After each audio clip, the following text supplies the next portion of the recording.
Hello and welcome to the Pro Wrestling Voice Podcast. I am your host, John Lucas, alongside my co-host, Vinny Menard. What's going on, y'all? Woo! Kevin Ortiz, man. How's it going? It's going good, man. It's been a good week. Don't lie. Nah, it's been an okay week. Just average. Yeah. This is episode 29 of the podcast, and it is unfortunately the last episode of the Pro Wrestling Voice Podcast.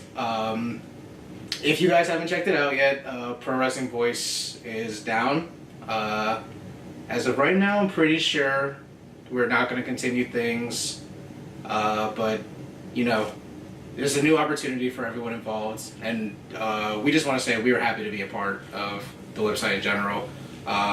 Andrew Sumster gave us an early opportunity, and we were thankful for that. It was a bigger platform than we had at the time, and we grew with the website. I enjoyed working for the website, I won't lie about that. You know, I got to meet some incredible people, got to meet some great people. Hopefully continue some relationships with some of these people, and, you know, hopefully we can go forward and keep contributing to the wrestling world. You know, is there anything you guys want to just say, or? No, you're right, man. Just, big thanks to you guys for giving us the opportunity that you did. Good luck with your future endeavors. We'll look to do big things here with, Keep up with us. Yeah, just keep up with what we're doing. We got some end of the show. Although we've come to the end of the road, still I can't let go. It's a natural. You belong to me. I belong to you. Alright, but yeah. Just had to throw that in there. But thank you to everybody who followed us and continue to follow us. Like the boy said, stick around. Just stick around. Yeah, but we appreciate following us week in and week out, and throughout the live tweets with Raw. Doing the good Raws and all the bad Raws, the pay-per-views, and commenting on our podcast and the episodes and feedback. We appreciate it. We thank you guys for that. Yeah, thank you again, all the fans. You know, you hear it in the wrestling world a lot. It isn't possible without the fans. So everyone out there that's listened to us, supported us, gave us encouragement, feedback, advice, anything, thank you. Yep, greatly appreciated. Absolutely. Our tagline is, we won't throw the book at you. And we meant that 100%. We knew we were going to take an extra day to kind of get some things together and give you guys a better show. It's almost come full circle in a sense. We're back into the old studio. The old setup, the old hangout. The old hangout. And as weird as this is technically still mine. As we tied, but on that same note, knowing the championship didn't change hands either. So Kevin didn't get a chance to gain it. I didn't lose it. And We're not going to talk about this. We're not going to talk about this. It was a travesty, We're going to go sit there and add matches at the last second and throw Nikki Bella in there at the last second. And that was dirty, no? Yeah, that was dirty. Of course, if you think Nikki Bella was going to be in there, we'll all pick her. But I digress. I should have been champion. It's a travesty. Is that one of life? That's my latest SmackDown role. It's that one of lifetime. The superstars that come along that never get to sniff this gold, that never get to get this title, and it's a shame because of how they're screwed over politically. I was screwed by the man. I was screwed politically in this. I should have been champion. I should have been the only champion. Ratings would have skyrocketed if I was champion. Alright? We all know that the era of the vandalizer should have started. This should have been mine. This should have been around my waist. You all know that everybody knows that you guys would have liked to see me with this title, cutting promos. We got to allowing you guys to drink it in. And soaking it in. But no, I was never the champion. Didn't happen. I was never the champion. And the era has closed, and the travesty has not been rectified. The title was never around my waist. Yeah, never was, never will be. Voice of the voiceless, ladies and gentlemen. Thank you for that. Yeah, that was all. But still, you're a Pro Wrestling Voice champion. I'm sorry I had to do that. Well, technically, anytime we tied, we'd have, a tiebreaker of sorts. Would we not? Would we not? We did. It didn't happen this week, okay? It happened this week. So some other things had to, went on. Yeah, exactly. So other big news came ahead, so. Yeah. The championship cannot change hands on a draw. Okay. I'm retaining my championship. I'm retiring the championship. So apparently this guy's like the WWE and changes the rules every week. Yeah. So. I'm not chasing the I absolutely don't have a idea what you're talking about. That's what the WWE says also. But yeah, all joking aside, we still do have a show for you guys. We're going to do some big news that's happened up to the minute. Pay-per-view reactions, we're going to go over NXT TakeOver Brooklyn and SummerSlam.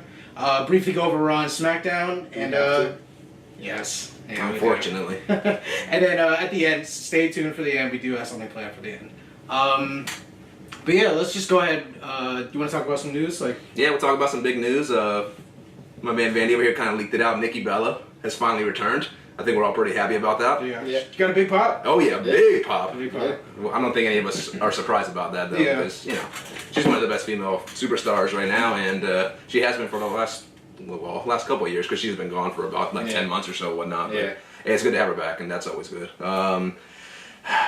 Depressing news for me, really depressing. My man Randy Orton, he lost to Brock Lesnar. If you guys didn't know, that man, vicious elbows, cut my man wide open, big gash on his forehead. He had to get 10 staples. Videos online if you guys want to see that. That's a gruesome image. Like if you guys are a little staples, weaker on this, weaker on the stomach, maybe stay away. Yeah. I showed one of my coworkers and he was, it's nasty. Yeah, no doubt about Find that. the black and white if you need to. Yeah, that's why they have those. Oh man, and then Sasha Banks. Yeah, the boss. Unfortunately, is going to be out for about a month or two, so that's pretty depressing. Her reign didn't last nearly as long as it should have, and I'm sure we'll get back to that a little bit later. But yeah, it's just sad, and hopefully she heals up. Can't wait to see her back when she does come back eventually. And yeah, that's pretty much all I got to say about the boss for right now. Yeah. Just going back to Lesnar for a little bit. After the match, there was a little bit of a confrontation, if you will, between Y2J and Brock Lesnar. A little scuffle. Backstage heat. Yeah. A little backstage heat. And, I don't blame Y2J at all because, Lesnar, he was throwing, that was UFC style, like, real fight elbows out there. Yeah, he was trying to knock the guy out, as you said. And, they got to protect themselves, the superstars do. And Jericho didn't know if that's how the match was actually supposed to end in like TKO, and apparently WWE reports that it was supposed to end like that. But there's no way he was supposed to get a cut that deep and that big in his forehead. There's no way that was supposed to happen.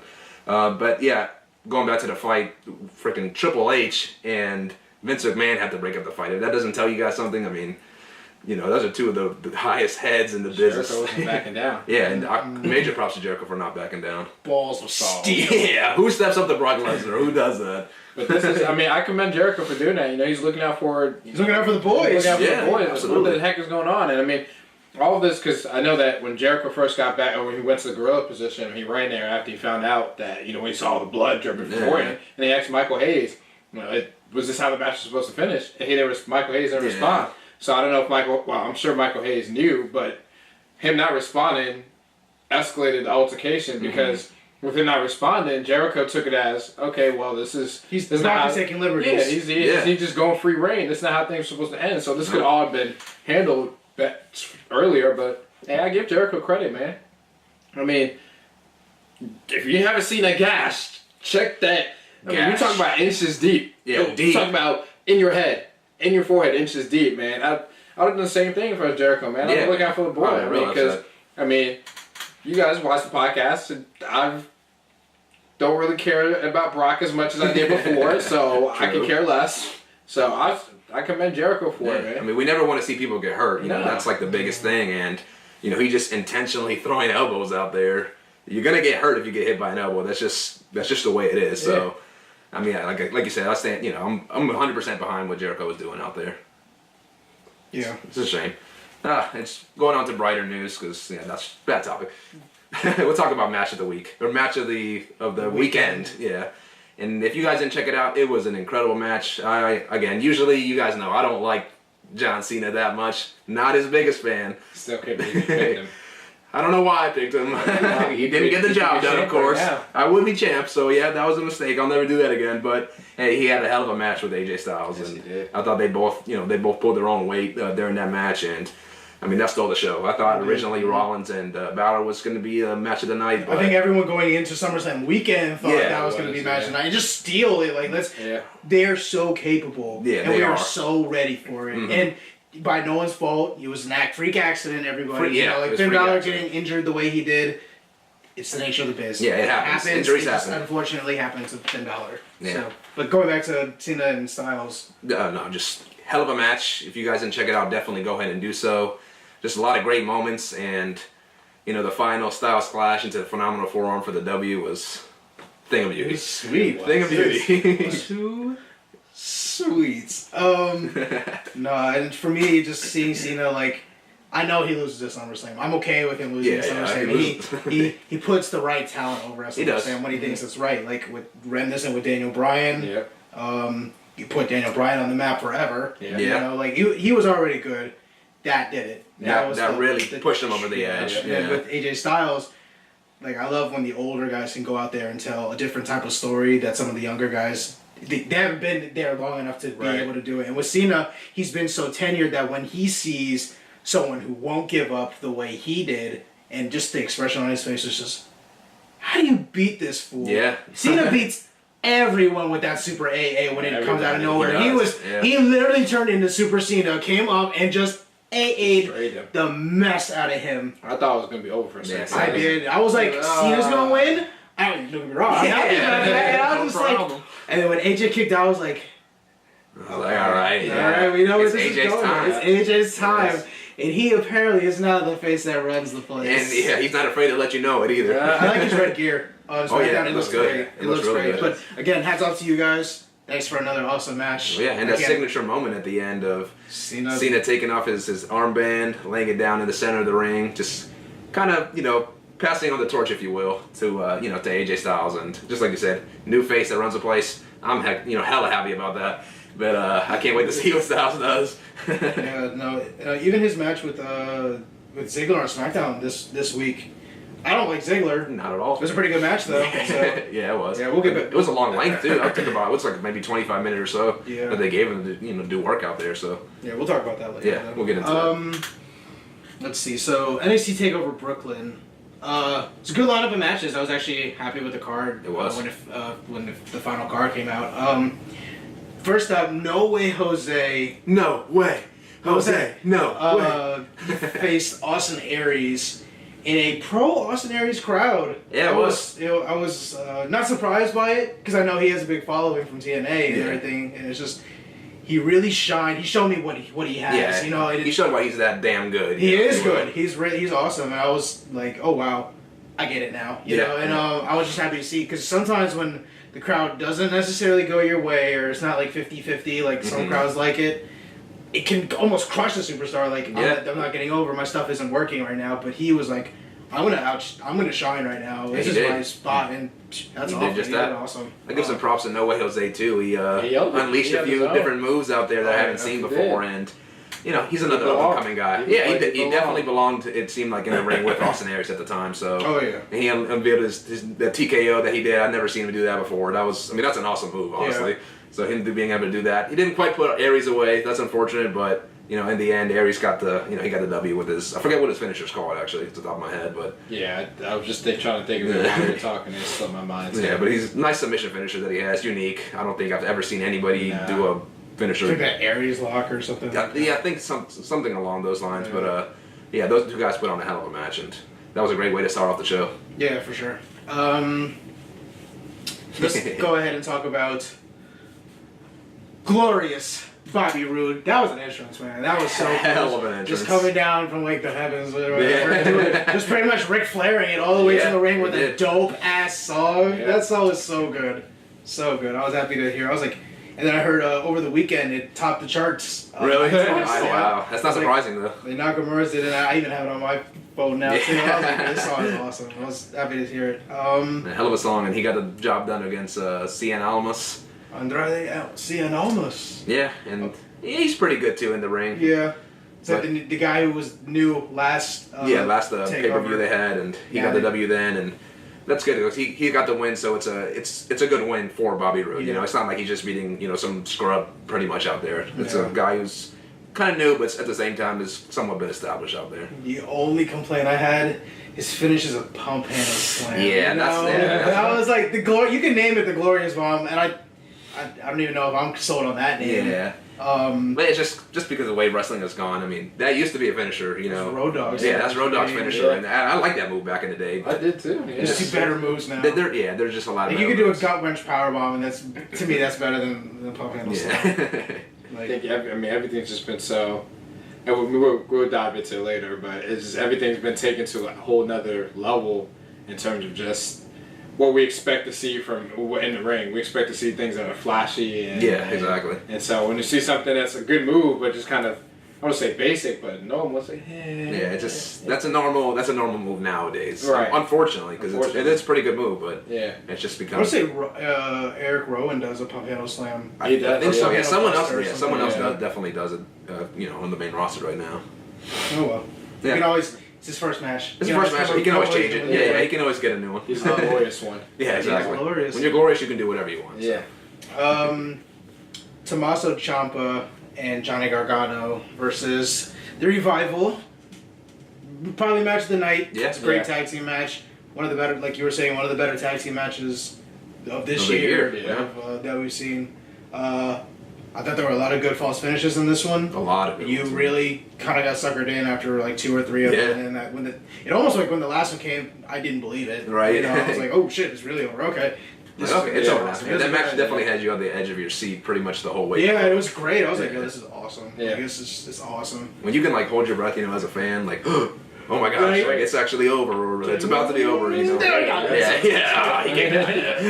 Those are the best moments right there. Yeah. Bailey says farewell to NXT. She has her Finally women's championship match with Asuka. I thought it was a pretty good match. I don't know how you guys felt about it. It was a good match. I know I told you I didn't really like Asuka that much, but she kind of won me over. Yeah. And she's definitely really good in the ring, no doubt about that. Yeah. I like some of her other matches better, and their face paint this week kind of got me. Yeah, it was different than what it normally was. I was like, I don't know if I like that, but also happy to see it. And now we the bigger picture. Yeah, the bigger picture is Bailey.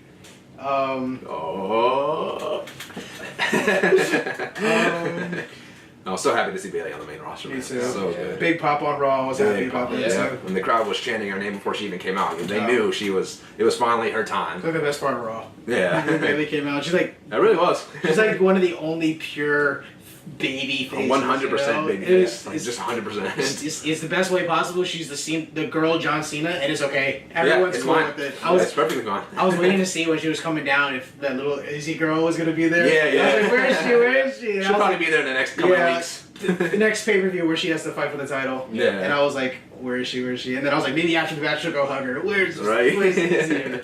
But I was happy she got the W over Vandy's favorite female superstar. Dana Brooke.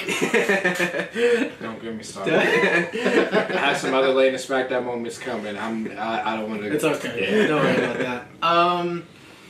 that. Let's see. The other match was Ember Moon, whose finisher is legit. Yes. Yeah, it's legit. Yeah. Corkscrew stunner. Yeah. Leaping corkscrew stunner. Off the top rope. Yeah. Impressive. That was fucking awesome. Yes. I saw that. I was like whoa. Yeah. Like, someone's gonna use the stunner again, and she has a boss version of it too. Yeah, off the top rope, jumping into the stunner. That got me. Yeah, it sure did. That got me. I remember when Cena used to do the springboard. That was just so crazy. It's okay. I thought it was innovative when I saw it for the first time. It was, and that's Cena, adding to his arsenal. Trying to add, but it just. The way that he always did it, it's kind of hard to catch a guy when you can't even look at him. Just jumping backwards, trying to catch. That's why hers is almost so more impressive. I'm like, like how do you even go? Right, you just kind of jump and get ready. To get ready. Go back and watch it a few times. How is that humanly possible? It kind of gets me when Randy gets like nice RKOs too, because you're essentially just jumping and catching someone, and hoping they don't like throw you off, which is how they reverse it against Randy, which is great. Get off me. But yeah, that was a good debut match for her. Yeah, good debut match. That's what it was. And then on WWE.com and on NXT this week, they were showing how Bailey was talking about her last match with Asuka, and then Ember Moon comes up and just talks to her, and that was awesome. And Bailey was saying maybe we can have a match in NXT sometime. So maybe not NXT, but or TakeOver, she said. Yeah, she said TakeOver, but probably whenever Ember gets to the main roster. Oh yeah. Whenever that may be. Which means she's going to Raw. So yeah, that's true. Yeah. But I guess it makes sense like for Bailey that she went to Raw. I think that's the right place for her. Yeah. She's like, I don't want to say she would have got lost on SmackDown, but SmackDown definitely needed her. I believe that. They definitely needed her, but I think with Raw, Sasha going down now, it was they needed another face, solidified face, and since they put Nikki Bella on SmackDown, which kind of cancel out, if you will. Becky's top faces, if you will. That's true, and because Nikki was always kind of in between, really. Like she does whatever she does. Exactly. Yeah. So now she's because of the actions that took place during her almost match, she's been solidified as face. Yeah. That's John's favorite female superstar. I do like Nikki Bella. No, not Nikki Bella. Oh. The one who attacked her. Oh, Carmella? She's terrible. Like you saw, they stopped her from doing her horrible ass entrance. I'm like, all right, maybe now fans weren't. They weren't. They were sucks. into it. I was when they were saying Enzo Cass, she was just when we were watching the NXT Takeover. What was it? The Reloaded. That's what it was. And they were saying Carmella's not coming up. She has potential. And I was like, good, because this like all three of them together, they're fine. Mm-hmm. I don't hate it. But I think Enzo and Cass are better on their own. Yeah, they don't need her as much as she needs them. Yeah, and I do want her to improve. It's not that, but I just don't want to hear. Don't want to hear her talk. Queen of Staten Island. Yeah. It's so annoying. To her credit, though, I like what she did. I like that she was I like the fact that she just turned heel. It's like a double turn. Yeah, exactly, the double turn. Main event of NXT TakeOver Brooklyn: Shinsuke Nakamura versus Samoa Joe for the NXT Championship. Shinsuke Nakamura. I saw Wade Keller posted a poll. Was this one of the best entrances of all time or top 3? I didn't check the results of that poll, but I would be interested to see what people say. It's because definitely that up there. entrance was absolutely fantastic. It was incredible. The way they portrayed the violinist and the way they shot everything and just how he was really playing all of that, and then when the fans really realized he was playing it, when Shinsuke's getting ready to come out, and just the whole way they shot them both and everything was just so. He's got that swag, man. I know. He does. It just works. Natural, losing charisma. When he came down to the violinist, and like right before the next crescendo, and then they both go into the ring, I'm like, all right, so that's good, gonna be so awesome. And I was like, man, Shinsuke. Yeah, we know Shinsuke's special. I mean, he's a special he's talent. Something else, man. When he come, I can't wait for him to come up to the main roster. Oh, that's good. It's gonna be amazing. I want him to come in 30 in the Royal Rumble next year. Like, I hope so. I selfishly want Undertaker to come in one more time, just because he's Taker. His entrance can get people to stop, and just holy shit, the Undertaker's here. If number 30, they kind of like wait, who's coming out, and then do Shinsuke's music, and then all the lights go down, and everyone's just like, who is this? And then he just, he comes in, and it's almost like he's parting the Red Sea as people will move out of the way as he does the like rope thing. Like, oh my gosh. Oh man, if they actually let that happen, that would be awesome. That would be awesome fantasy booking right there. Yeah. Hopefully that happens, man. That's an incredible spot. It's like, wow, like holy crap. Or if somehow they could just imagine, let's say John Cena took out everyone in the Royal Rumble. Which could happen. Unfortunately. And Cena came out at like 29 or whatever. Uh-huh. And then number 30 is Shinsuke. So it's Cena versus Shinsuke in the main event of the Royal Rumble. The last 2 entrants in the Royal Rumble. Who goes on the main event WrestleMania against, let's say, Brock Lesnar, who will be the champion of the time. I wouldn't doubt it. I hope not. I mean, the way Shinsuke needs to get his gear back. Haven't you seen that title? They stole his clothes. Yeah, that's true. That's a great point. They stole his clothes and made a title out of it. It's the Shinsuke title. And the funniest part is, Shinsuke's so good, he makes that look good. That's how good he was. That title's fucking ugly. What is wrong with you guys? Like, what is wrong? It looks okay. I don't hate it as much as most people, but I'll say it is not a very eye-pleasing title. It's not. It's not.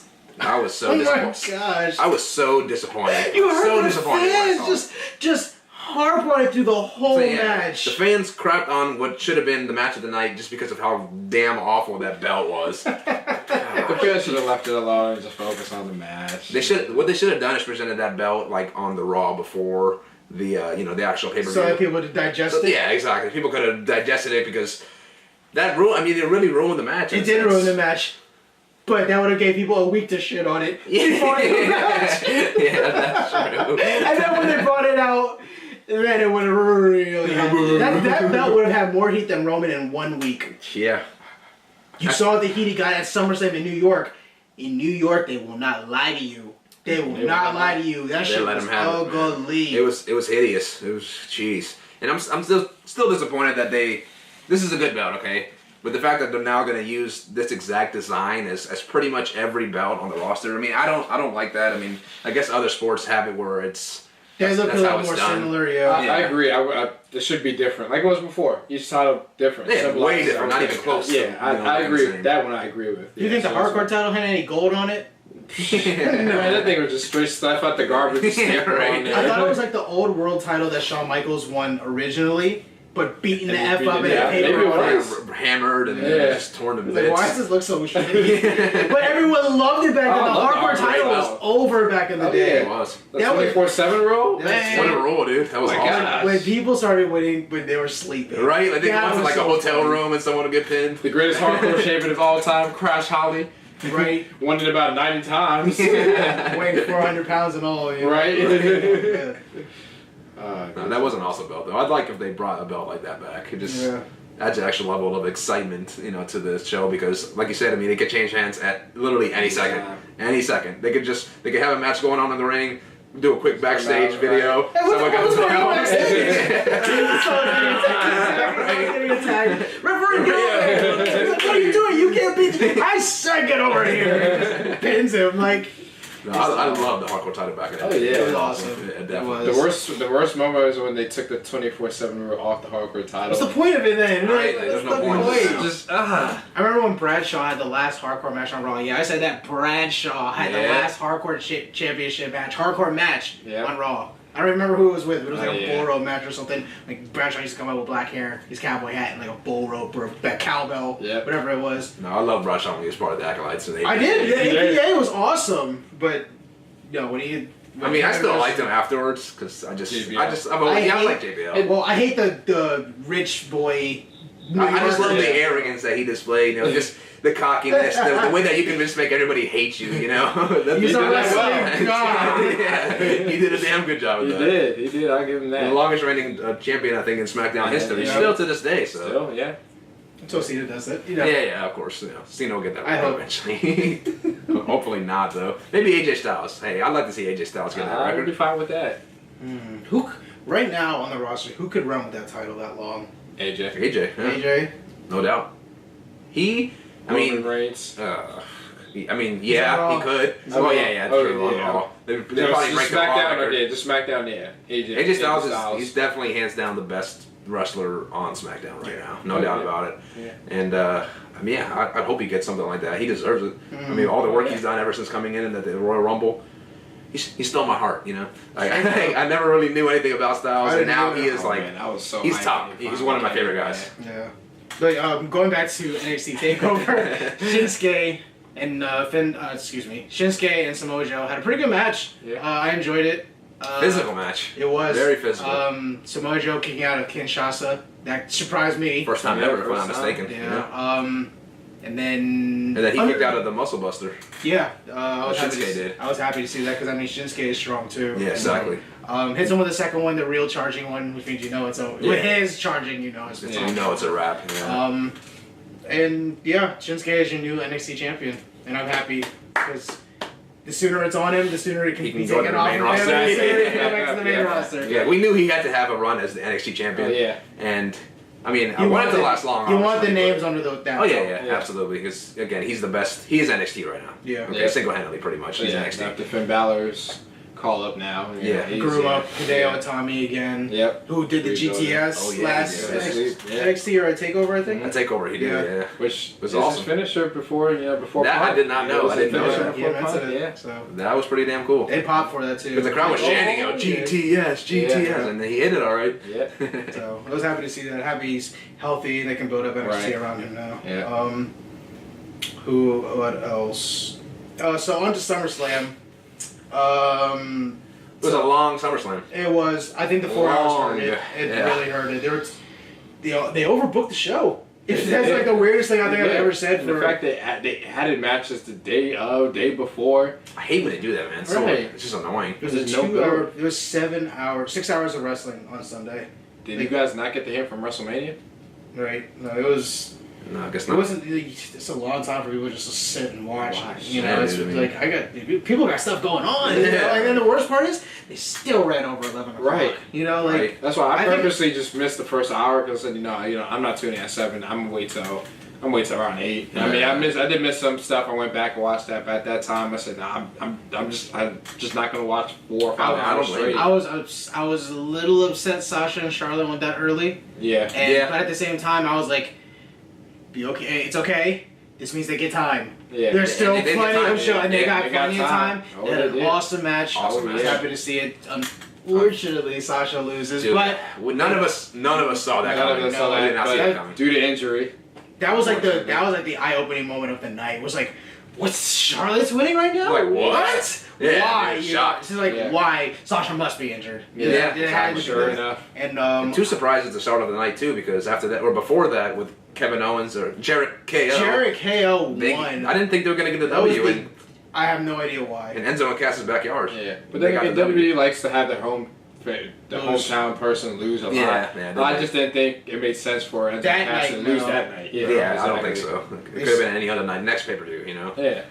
But they build up in Jericho and Kevin Owens, but I don't think you need to. Like, they're already. I don't think anyone's taking them as a joke, but at the same time, Enzo and Cass need to be built up still, and especially if they're gonna push Cass to the main, like the world title spot now. Like, the way they opened up Raw like that, and having Enzo and Cass, and then all the other superstars come out there, I'm thinking, okay, maybe Enzo's gonna get a shot at the world title. Nope. No, he did not. I know we're not on Raw yet, but that whole first segment was stupid. And just how people randomly came out, and then some of the people that were involved in the matches weren't. So Enzo was out there. He was not involved in the match. He got the boot, as you said. Yeah, he did. And then Neville was just randomly put in one of the matches. But all respect to Neville. We like Neville. But he should have been out there. We knew he was going to win. Yeah. They have not built anything. Well, we know sometimes they don't build guys and just. Yeah, they're just shoving usually. He hasn't been built, so we already knew. I wasn't invested. I don't know about you guys. I wasn't invested in that match because we already knew the end result. Yeah, that was stupid. It's just a matter of time. But I know we're not on Raw yet, but just had to throw that out there. Yeah, we'll get back to that later. Yeah.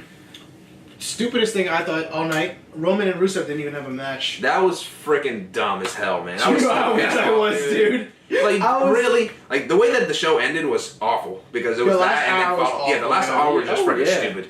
Why? Like, I know they had the match on Raw, which was also stupid, but then they don't even have a match. They both come out there, they just start beating each other up, and then that's it. They go backstage. Roman gets his signature spear running off running from the ramp like he always pretty much does, and that's it. It's just over. Like wait, why? Like, I wanted to see those guys have a match. The worst part is when you get it, like why they gave it away on Raw, but I'm like, this doesn't make sense. Which means, what are they going to do to top it? That's not topping it. Hell no, it's not topping it. No way. That should have been flip flopped. That should have happened on Raw. The match should have happened on the actual. Predictability is not bad when it's good. When it's good, when it's smart to do. Don't try to outdo yourself. Don't try to outsmart yourself. Because the worst part is that match they had on Raw. That was a good match. Would have been the second best match on SummerSlam. Yeah. That was so stupid, man. Ugh, that wrecked me. I don't even know how you explain that one. It's just a stupid business decision. It's just stupid. It's downright awful. Though, but you said it. Yeah. You can't bill a match and then not have a match at Sunday. This isn't a Raw. Yeah, it's not Raw. Pay for this, man. Come on. I mean, some people like Roman Reigns. They want to see him, The kitties. The kitties do like the thing is, it was a good feud. I mean, leading up. I mean, when it first happened, we're invest in this. Like, okay, Rusev and Roman. Okay, Roman after the U.S. title. Okay. Rusev being great with the U.S. title. I want to see Rusev fight Roman. I want to see Roman tap. Hell yeah. That would have been amazing. That's never going to happen, but that would have been something. And then just straight let it. I'm not good. You guys said it all. It's. There's plenty more to go. I'm not going to say. I'm not going to say anything. That didn't even happen. You know, that part of the night didn't even take place. It's Universal Championship match. Seth Rollins. Excuse me. Seth Rollins versus this Finn guy Balor. right here, man. Oh yeah, you know. You know who he is. CrossFit Jesus. Seth Rollins versus Finn Balor. The match was pretty good, and good match, absolutely. I like Seth Rollins' Tron gear. That was pretty cool. Finn Balor's entrance was pretty good. I thought his paint was better from Raw. It was. I didn't like the green tongue. Yeah, it was acid kind of off. I was it like, didn't look right. It didn't look right. It looked like almost like a cartoon painting. Like it didn't match the rest of the body. I was like, it's not green mist, is it? Like, let's just take that off. To Jerry. Right? Cruiserweight Classic. Unfortunately, pretty much right at the start of the match, when Seth Rollins buckle bombs Finn Balor into the barricade. Finn Balor dislocates his shoulder, hits the ground, pops it back in place, and soldiers through the rest of the match. Incredible, dude. A lot of respect goes out to him because absolutely, man, that was something else. Man fought on torn labor, man. Right, and we needed as watching the match. You know, we don't know the severity of his injury. Yeah, it obviously looked like he was somewhat hurt because he was holding onto his arm the whole match, but. You know, I didn't even know it was dislocated. Mm-hmm. I found that out after the match. So quick, just that second, and with the body paint on there, that's probably why we didn't see it out. Yeah. That's a good point. It was probably a good idea. Probably good he had the body paint. I don't want to say it would have been grotesque, but you know when you're not used to seeing that. Yeah, it's or if the camera was even close enough to catch the pop back in, that would have been something, you know. But man, yeah, those are nasty to see. You know, anytime someone gets hurt. You see bones pop out, and it's gruesome. Yeah, I got more to say about that particular moment, but we'll get there later because there's gonna be some tie-ins later, so we'll get to that. Finn Balor continuing the match, favoring the arm, shoulder, the rest of the match. Eventually goes into the finish, hits the coup de grace, and becomes the first ever Universal Champion. Yeah, the inaugural Universal Champion, and I think the fans started to come around on him. More, but they show him and then he just has that title and they just inherently boo because of the title. It's not him, and it was bothering me so much to hear it, especially at the end of the match. I'm like, you guys, you're like Seth Rollins said it, like you're missing the bigger picture. Right. Yeah. Don't worry about what the title. It's about the match. It's about the match and the people performing the match. So it's unfortunate that they made such an ugly belt. You know, that's the biggest thing. But yeah, the fans should have paid more attention to the match. Incredible match. Could have been better. They shot all over. Yeah, they did. I mean, literally the first at least the first half of the match, if not 3/4 of the match, the fans were chanting "This belt sucks" or some variation of the word. So. Oh my gosh. That's a shame. Such a shame. But what can you do? They paid. They paid for the tickets. They can say whatever they want to say. I know. Main event of the night: Brock Lesnar versus Randy Orton. This was an ass whipping. It was an ugly ass whipping. Yeah, it was an ugly ass whipping. Offense was probably 90% towards Lesnar. Yeah, I mean Randy, I think maybe hit 2 RKOs. That's probably the only thing he did. I think during the match. One outside on the table, the other inside the ring, and it wasn't enough to put him away. Nope.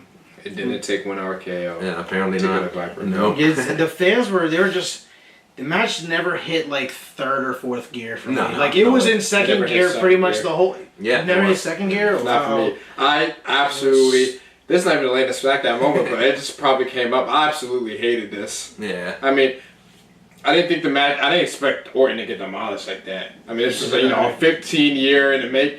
And that's my problem with this match is how they're building up as 15 years in the making. Okay, we know Brock is Brock and he kills everybody. Okay, all right. But I thought it was at least going to be a match. This wasn't a match. It wasn't a match. It wasn't even a fight. It was more geared towards a UFC fight, but it wasn't a fight because, like you said, Brock probably got 90%, 95% of the offense in. Yeah.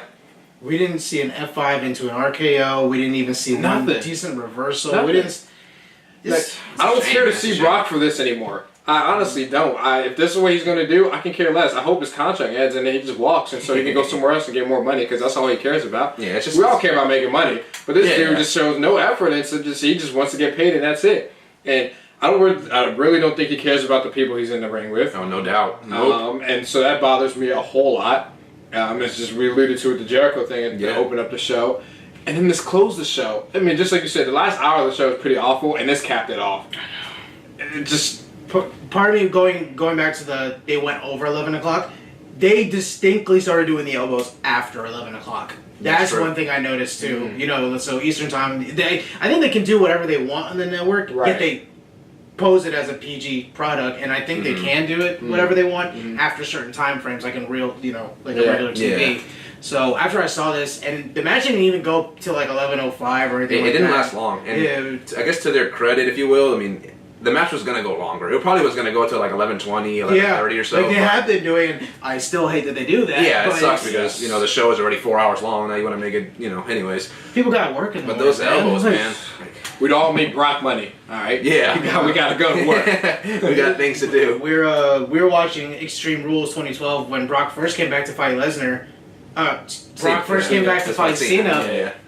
For the first 30 seconds of the match, Brock's doing those elbows to Cena, bust him open too, you know. Like this, and you know, Cena's just he's profusely bleeding for the whole match, you know, and it's like I was like wondering how long would they have let this go on if this happened at the beginning of it? Because I think Brandy has a deeper cut than Cena did. Oh, he did.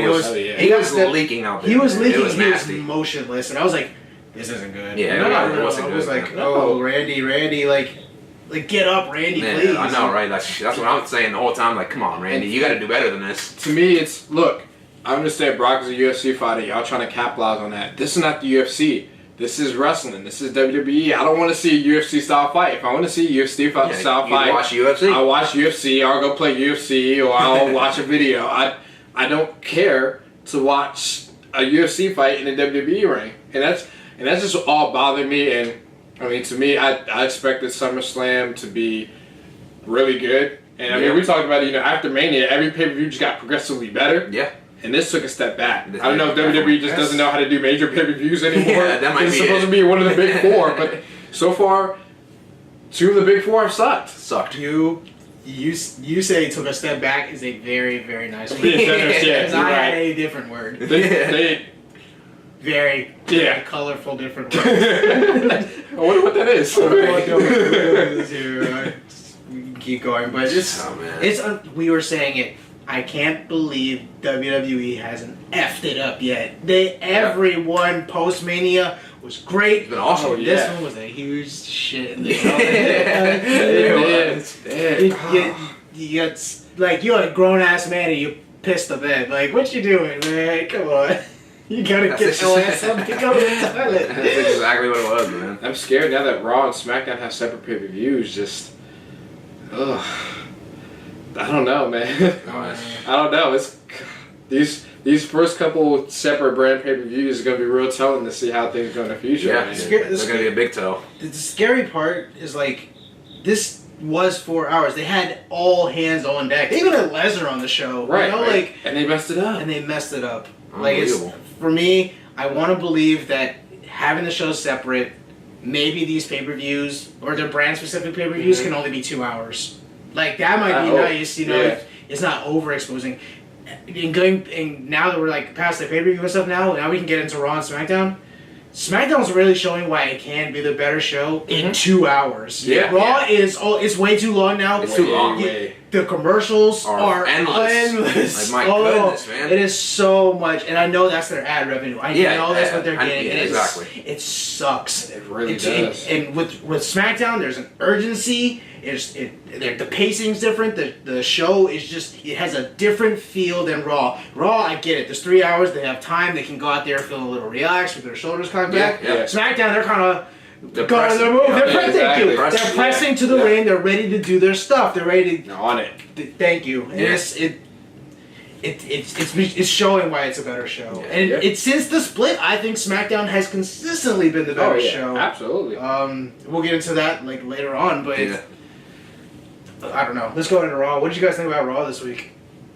Pretty good. I mean, it wasn't great. It just, like you said, it just seemed like there was too many damn commercials, man. I think you liked it better than me. I know you said you didn't like the opening segment that much, and now going back, to it, everyone just kind of just came out randomly, and they're like, all right, I deserve to be a champion. I deserve to be a champion. You deserve to be. Everybody deserves to be a champion, apparently. When Sami Zayn first came out, and I was thinking, I was so happy. I was like, okay, it's Rollins versus for Zayn for the title. Was good. And then Jericho's music hit, and I said, I was about to be one of these multi-man crapping it. Half the roster came out. And Right. I don't know, maybe because Balor getting hurt, just maybe put a real damp on it for me. Maybe that's why I didn't really like Raw as much. That could be it. So I'm trying to be objective, but that factored into it for me. It just for sure, it definitely sucked the air out of the arena. If Balor never won the championship, Balor never got called up, and they still did this, and let's say Roman still wasn't champion, let's say, I don't know, Rollins was champion, we still wouldn't have liked it. Yeah, it's not always the best thing to do. Yeah.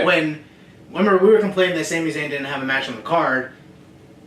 What's the bigger picture? What's next for Sami Zayn? Mm-hmm. He's the first one that comes out. I was like, fuck yeah. And I was right. Yes. I was like, Seth Rollins versus Sami Zayn? Yeah. All right. Fuck yeah. Right. Hell yeah, dude. That's awesome. First Clash of Champions main event? Yeah. I'm ready for that. I'm down for it, man. And then, to Jericho. Jericho, I mean, don't get me wrong, we love Jericho. He's freaking awesome, but in the world title picture, doesn't He doesn't need it. He doesn't need it anymore. I was happy, when I saw different people come out, and everyone was kind of weird, standing around. Kevin Owens came out and started talking. Right. Wow, this is my championship. Kevin Owens is he's so good. He's It's amazing. Good. I love that guy, man. He's incredible. He is definitely one of my favorite parts of Raw. Just anytime he comes out, it's magic, Easily. So they announced the winners of all these singles matches. It doesn't matter. Are going to be in a fatal 4-way next week to determine the new Universal Champion. Winners of their matches were Owens, Rollins, Cass won, right? Yeah, Owens, Cass, and Roman. Big Cass. Yeah, exactly. So now with these 4 superstars, it's completely different directions they can go. Yeah. So let's talk about the pros and cons. Let's talk about the pros and cons, because with Rollins, he's the man. He could be champion. Yeah, right. Nothing wrong with Rollins being champ. Kevin Owens, I'm hella he could be champion, no doubt. Cass, Roman.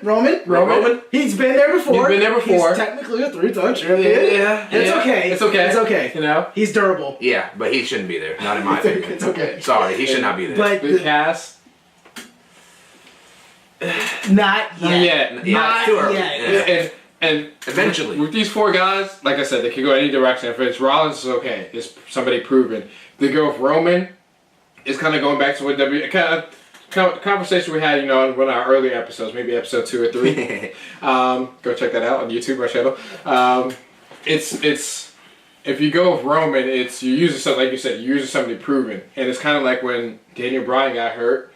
They kind of went away from trying new guys. They kind of went back with their regular tried, true, own built-up talent guys that could last. And with Balor getting hurt, it's another indie guy. Yeah. Another guy that's got a lot of miles on his body. Kind of, not reckless style, but a risky style wrestling. Yeah, that's true. And so you go with Roman.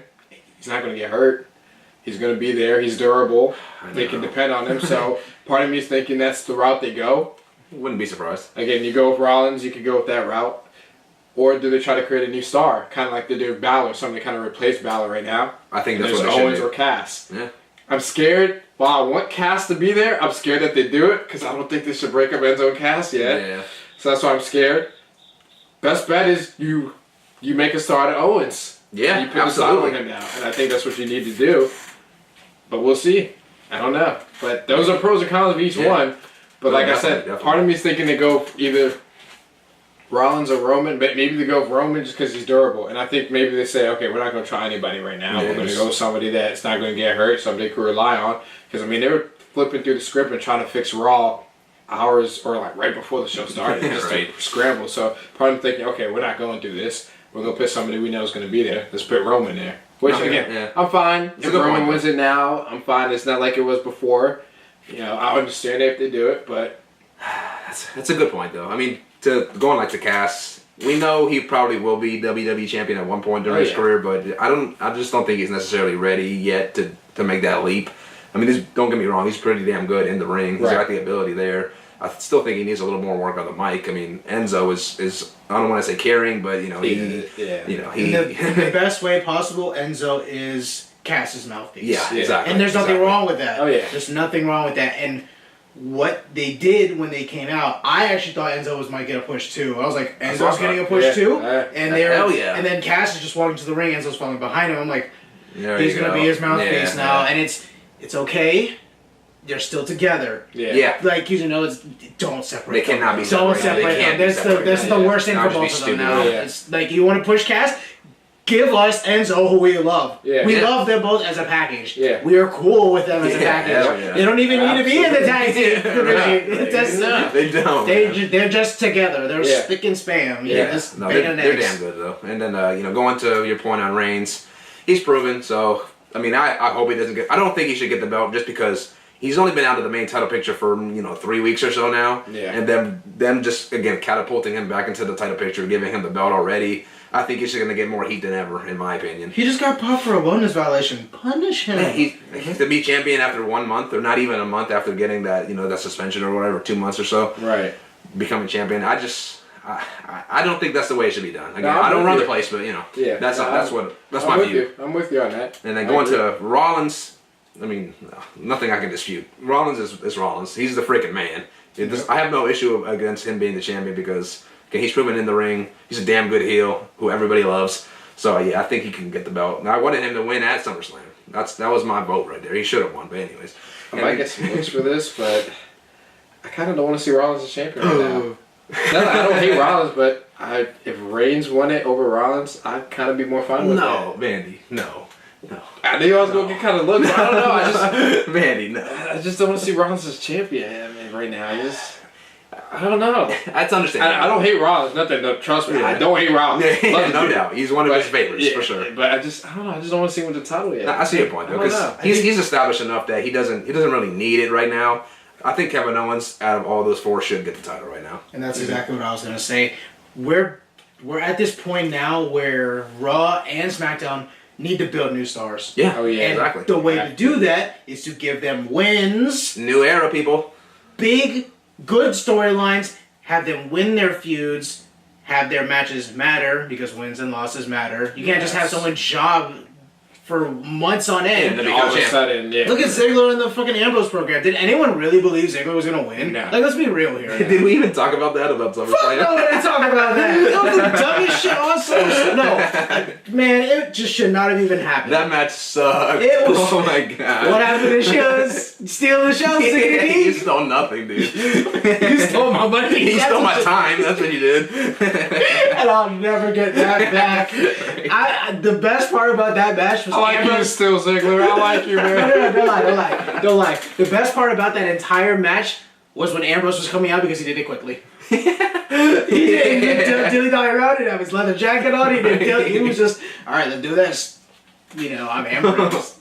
That match was a hot piece of trash. That's the worst match of the night, all right? The freaking 3-woman tag match was way better than that. And it was.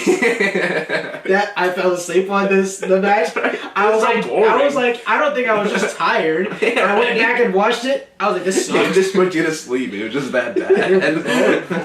and see, now we've been saying it. I know I've been saying it. Ambrose ain't that good in the ring. Yeah, he's not. His words are better than his mouthpiece or his moveset. Yeah, I agree. Yeah, I mean, we all love Ambrose on here. Yeah, absolutely. But he's John's favorite move. But yeah, Ambrose is. I mean, he's the worst member. We've said it. He's the worst member of the Shield in the ring, and I mean, he's. It's his character that gets him over. Oh yeah, just having that. That's how good he is with the microphone. That's how good he is. Damn good at mic. Just imagine if he just got better in the ring, man. It just like for me, just clean up things. It's for me. It's bland. Like it's plain. It's boring. It's you know. Miz. Yeah. We'll get to that later. We will. Oh boy. I can't. It might even be worse than Miz though. That's the worst part. You know. Yeah. Miz is okay.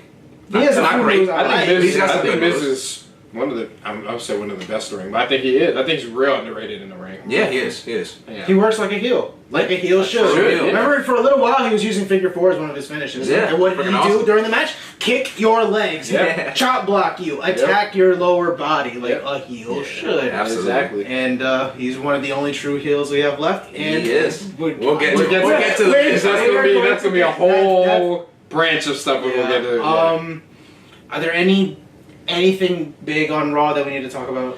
Nothing big, but Titus. Oh yeah. Bailey, of course. Bailey's on the main roster. That was the best part of That was Raw. the best part. Oh yeah, Hands easy. down. Easy. Yeah. I mean, like the pops you got. You know, what I'm saying? The pops you got. Magnificent. Yeah. It was. Well deserved too. Well deserved. I can't wait to see her now every week on I Raw. know, it's Awesome. great. You have something to look forward to. Yes. If the entire rest of Raw is bad, as long as Bailey shows up, the 2 minutes they give the women for the match, Yeah, it'll right. be worth it. It gets bumped up a letter grade just because Bailey's there. Yeah. And nothing else really big, but I just had to point out this awful. We see why Titus O'Neil's not getting a push now. Oh my And goodness. if you haven't seen it, please save yourself time and don't see it because Don't. the promo was awful. It was terrible. It was. It was. I mean, on his third word, he messed up, and I said, "Okay, you know, everybody messes up. Yeah, It's fine." it happens. Bro, every other word the dude was messing up. That was an awful. That was the worst promo I've ever seen. You know, Kalisto was on commentary a couple months back, and he was better than that. Oh no. Titus, man, you gotta do better, dog. Bro, you're making us look bad, man. Titus, you're making us look real bad, dog. We've been trying to defend you, say you should get a push. We have. Bro, man. Nah, after Monday night, bro, you don't deserve a push. I'm sorry, man. That was bad. Harsh words. That was bad, True. dog. He's officially heel. He attacked a 67-year-old man. Right.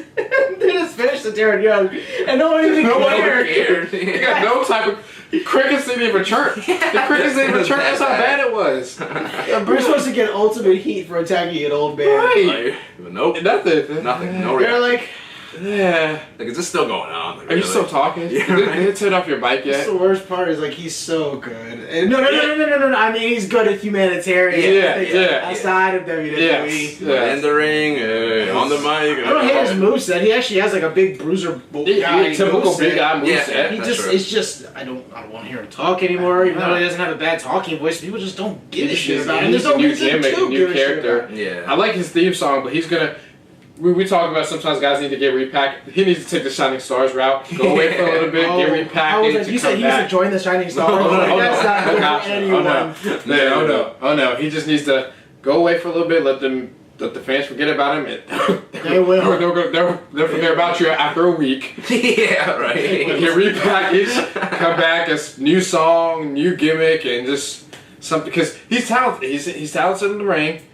He just needs to go to some promo classes. Maybe have Jericho or somebody teach him some things. Yeah, or Enzo. Perfect. You know, and just come back. But bruh, man, you almost made me want to turn off Raw right then and there. Right. About flipping this close to flipping the channel, Yeah. man, right when he was talking. I was like, I want to put it on mute, but that might even help because his words are so bad. I could just still kind of hear They're them. still echoing in your ear. Yeah, exactly. I can hear you mess up. I can see you mess up. But enough of that. I just had to hit on that. Yeah. And then, I guess it's official. The 3D, the Dudley Boys. Thank you for what you've done for the wrestling absolutely. business. That's my favorite tag officially- team growing up. Like, as a kid, those guys were my favorite tag team. And they're probably one of the best tag teams, if not the best greatest tag team of all time. And they had their send off in, Yeah. I guess, an old school Old school way. send-off. You know, but give the rub to the younger talent. You know, Yeah. and the funniest part was like they were just going, and I'm like, all right, you know, I dig it. I see what they're doing. And then the Shining Stars come out, and I'm like, this is what they're good for. Yeah. Because I knew exactly what was gonna happen. Everyone should have known from a Everybody mile knew, yeah. away. Yeah. And then that last 1, 2, 3, get the tables.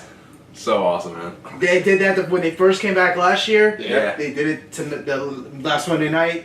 Unfortunately, they did that 3D, but just got the Magic Killer through the table. Yeah. And put the club over. But yeah, like you said, old school way to go down. Not the what's been made now of Ric Flair, Shawn Michaels style send I off. love those. Hey, I loved it. I I love those. Yeah, but yeah, old school. Put somebody over while you're going out. Yeah. You go out on your back, right? Yeah. They technically did lose to Neville and Sami Zayn. Yeah. Oh, that's true. Yeah. Yeah. It's unfortunate to see them go, especially because their run was not great. Not as favorable as we would have It liked. wasn't great. Pretty sure they're hoping for something different. Yeah. I think they should have got the tag team championships at least I know one so more too. time. Make it 10 times. Yeah, 10 time come on. WWE tag champions. Yeah. I remember I thought it was so weird. I was like, I remember we thought they were teasing breakup. Why were they teasing breakup? They were just gonna leave or retire. I saw that they were planning on breaking up, but they changed plans. Which is good. Yeah. Which So they probably was all realized, We'll fill those live dates, but Yeah. something like that. But I heard they got like a big ovation when they came I'm back, sure. and Vince and all of them were thank you and everything. Yeah. So, and incredible. I think we all remember the moment when they came back. dude, I fell off my couch. Oh, dude. Yeah. It was insane. It was like, For me, like, sorry, nostalgia. We grew up in the Attitude Era. This is our take on the business. The best era. yeah. We grew up in the golden era of tag teams. Where tag teams were The relevant. Dudleys, Yeah. Edge and Christian. Yeah, and they even talked. Hardys. They talked about Edge and Yeah, Christian, the Hardys. yeah. And Matt Hardy, delete. I was like, Matt Hardy's more over than Jeff. And for the first time, like in his Ever. life, in like the best way possible. Selfishly, I was always hoping we get one more TLC match. That's not selfish at all, man. I don't think everybody wanted to. It's just to see how far all of the dudes have came. And we know Edge and Christian can't. Well, they're not supposed to go in the ring anymore. Yeah. And I'm sure if they happen to maybe get in the ring, the Hardys and the Dudleys would take care of them. Yeah. We know why we're famous. I'm not gonna break your teeth in. Last match, and then Matt and Jeff over, if not more over than they ever were. Yeah. With two whole new characters to bring to the table. Yeah. I never thought Matt Hardy would ever be at this place in his Dude, career. Ever, right? neither did I. And then Jericho said it like the absolute best. Broken Matt Hardy is like the best TNA character ever. Oh, yeah. Like they've ever had. He's so good. It gets the rest of the wrestling world talking. Who hasn't parried? WWE even parried them. They did. Yeah. This Broken Matt Hardy delete. Brother Nero.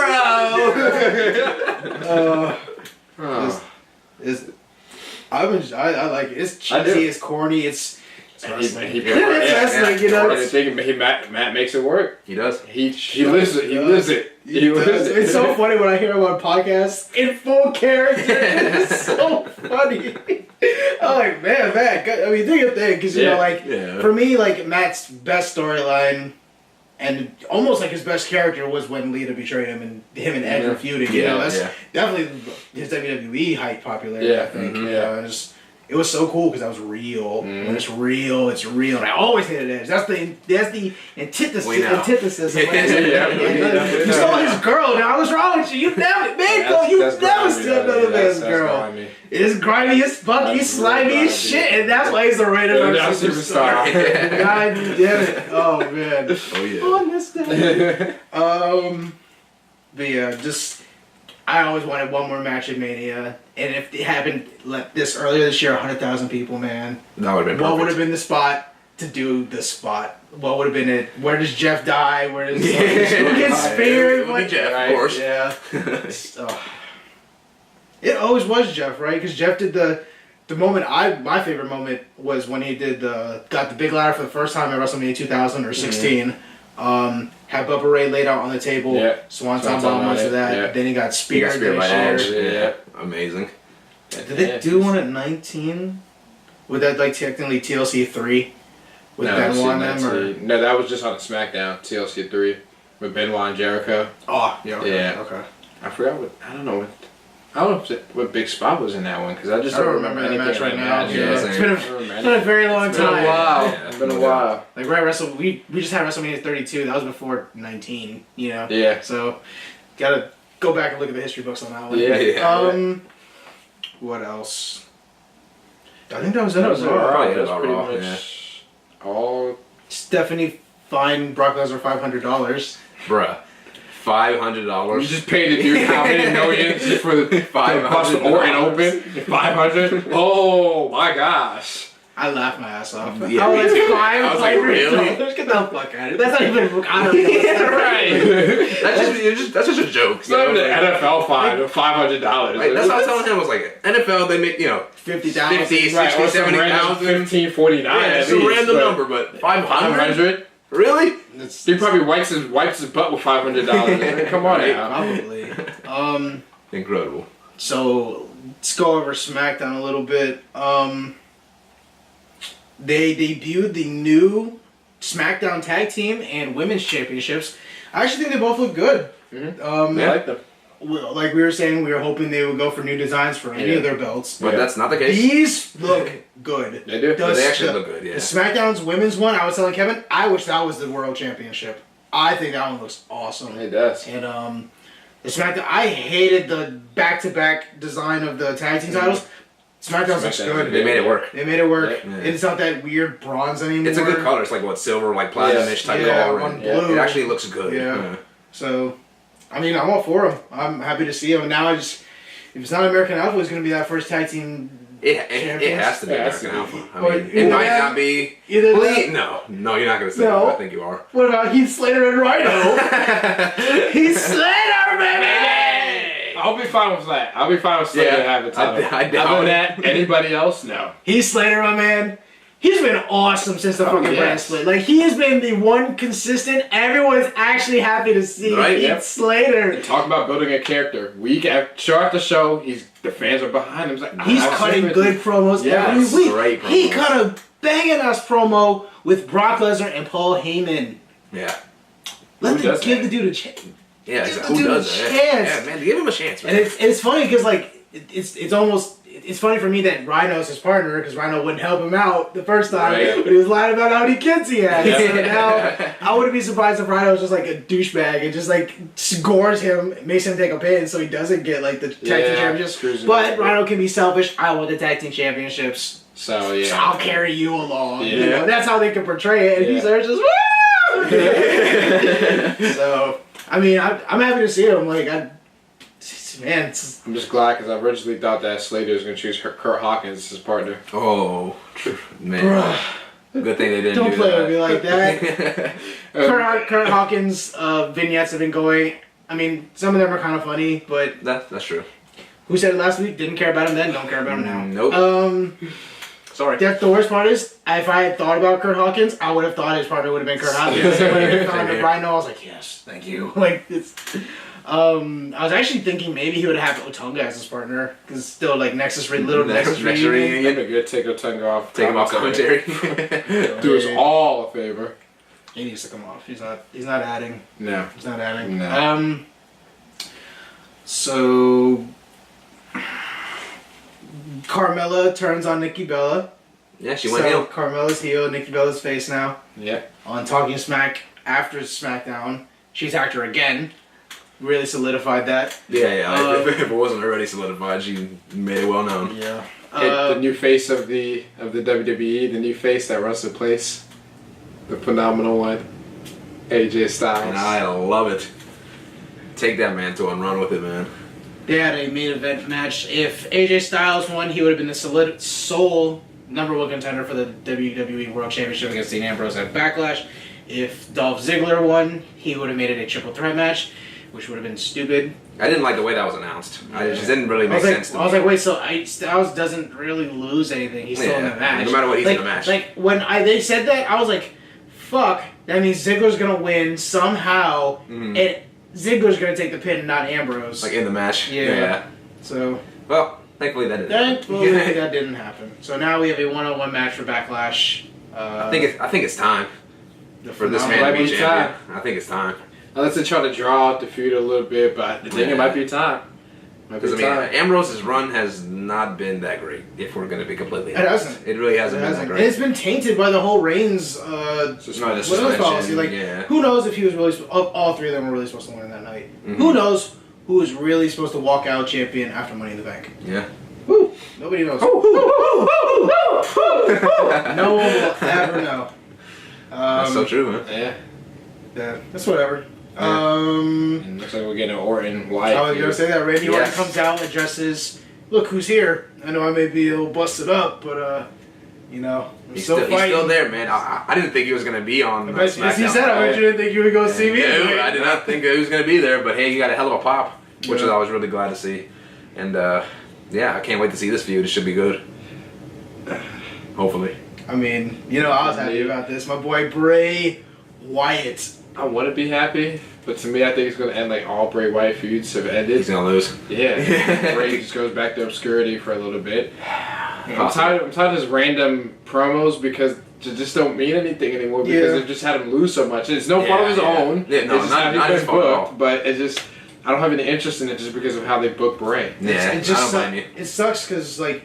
Whenever Bray does interrupt the right person, it's a big deal. Yeah, remember when he came out and interrupted Jericho? Oh, yeah. You were going, holy shit, that ain't even done anything yet. Yeah. That was awesome, and I was so hyped for that too. Because I I know they could just give us, they could have gave us hours of content. Yep, hours. But, did you like I like the way that Bray? So he was sitting down in his rocking chair.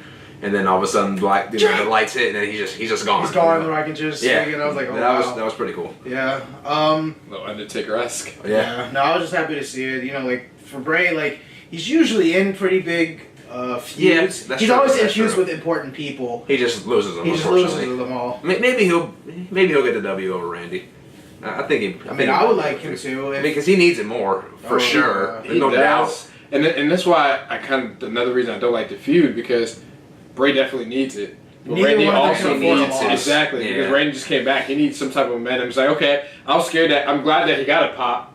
Yeah. Because I was scared after that beatdown that Brock, everyone was like, oh, they're killing Randy's character already after he just had a hot return. Mm-hmm. Luckily, that's still there. But now it's kind of somebody's going to have to suffer in this one. Somebody's going to have to take the hit. And if history tells us, Bray's going to be the one taking the hit again.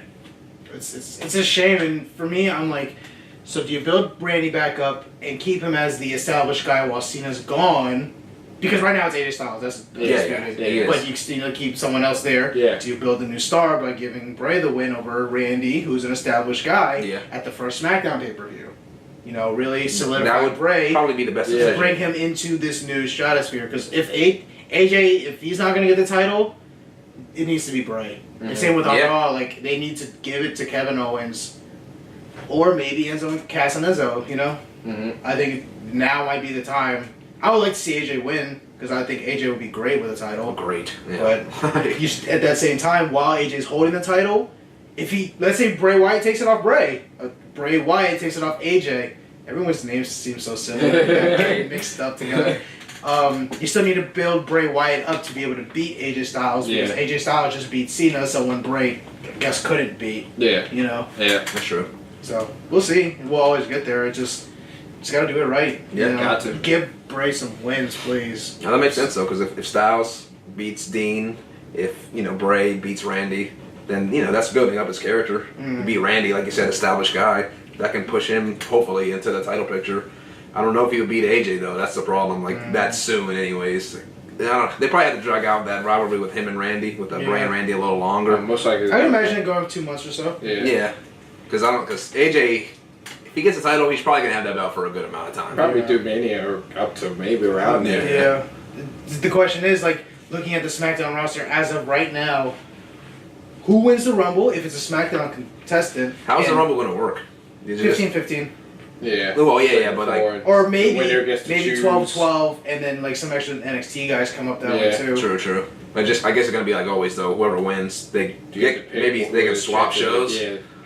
I can see that. Yeah, just like they did before. Yeah. Like how Benoit switched from SmackDown to Raw when he won the Royal Rumble back then. So that could happen. We'll see. Who wins the Rumble? I don't know. Like you said, hopefully Shinsuke. And he's an NXT guy, so that throws a whole monkey wrench into everything. Go anywhere. I mean, Shinsuke is a Raw guy. He's a Raw guy. I think he's definitely going to Raw. So it's like, bring someone up. He just stays on Raw. I mean, his entrance alone will make Raw infinitely better. Right. But my early prediction would be, I know we still got some time, but probably Balor winning the Rumble, because it's going to be about that 5-month period when he comes back. This upcoming Royal Rumble, if done right, can be stacked. Yeah. Stacked. And Samoa Joe can be in it. Yeah. I can't wait for that. That's going to be something. It's going to be awesome. What else happened on SmackDown? Anything else? No, Eva Marie. She's taking a hiatus since SummerSlam. Yeah. Wellness violation on her too. It's wow, man. Everybody's getting suspended these days, man. Yeah, It's so ridiculous. the injuries and suspensions. Well, now the injuries starting to pile up again now, but yeah. This is the year of suspensions, though. It looks like everybody failing drug tests out there. Yeah, to left and right. See. Is there anything else on SmackDown? I think that was all notable. That's everything notable on SmackDown as far as I can remember. Yeah, I don't think anything special really happened. Okay, so now we can get to the good part. The great part. This should have been on SmackDown. Before we go to this, who won this week's Raw or SmackDown? SmackDown, yeah. Okay. So SmackDown's up at 4-1 now. Yep. 4-1. Something to be said about consistency. Yeah. So now we can get to the good part. Talking Smack is a program that runs on the network after SmackDown. I perceive it's live. Yeah. It's about a 20-minute show, and they have guests on. They'll tell you during the show who's going to be on. I don't think they announced The Miz, and I don't think so. The Miz comes on camera, already heated, Yeah. wondering why the Intercontinental Champion wasn't featured on the show. He had a match at SummerSlam. He defeated Apollo Crews. We didn't even talk about that. True, we didn't. And Daniel Bryan was telling Miz, I don't like your wrestling style. He said, called him a coward. You fight like a coward. Yeah. And The Miz proceeds to cut the promo of all promos, the promo of his life. oh my Ladies and gosh. gentlemen, this was visceral, it was guttural, it was real. It was real. Everything The Miz said was real. It was. It was damn true. True, It yeah. was damn true. You don't get promos like this when you script them. That was 100% out here, from here. It was so spectacular. If you haven't seen it yet, you probably shouldn't even be listening to this. But Yeah, my go watch God, it. Yeah. it was something. Spoiler alert. It was something fierce. Yeah. Sorry, just quick camera thing. The Miz just going in on Daniel Bryan to the point where Daniel Bryan gets up, throws the mic on the desk, and walks off set. Renee Young trying to keep the show on the rails. She was trying to Like, keep this everybody isn't cool. what this show is about, and just sitting back after. There was no interrupting The Miz that There was day. no. It wasn't happening. Renee, this is a great show, but I need to talk to my GM, and I need to talk to you real quick. And I was like, Man. The Miz, man, It was so good, man. It was- I loved it.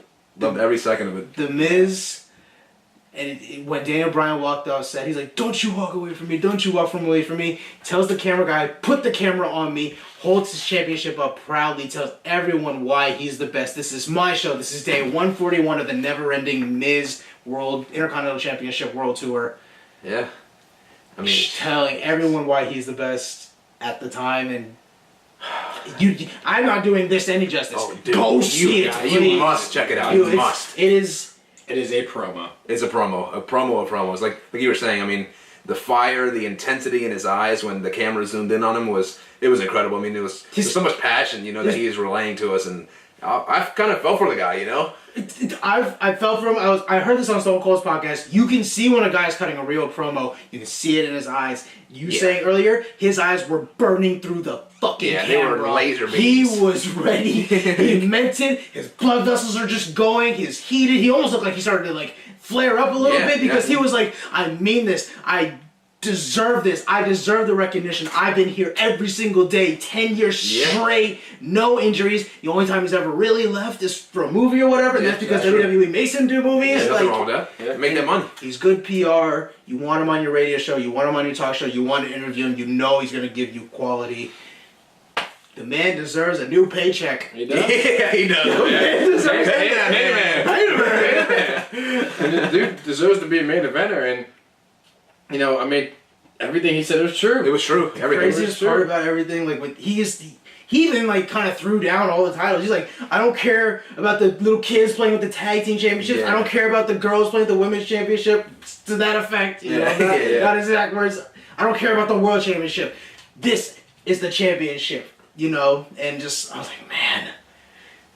Everything he did was right. He put over his championship. He did. Why he makes it good. why it's the most prestigious championship in WWE right now, and like you were saying, instant face turn. it was Instant. he's been the greatest heel.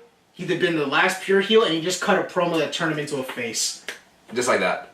It was incredible, man. I loved it. Yeah, I loved every second of it. It was.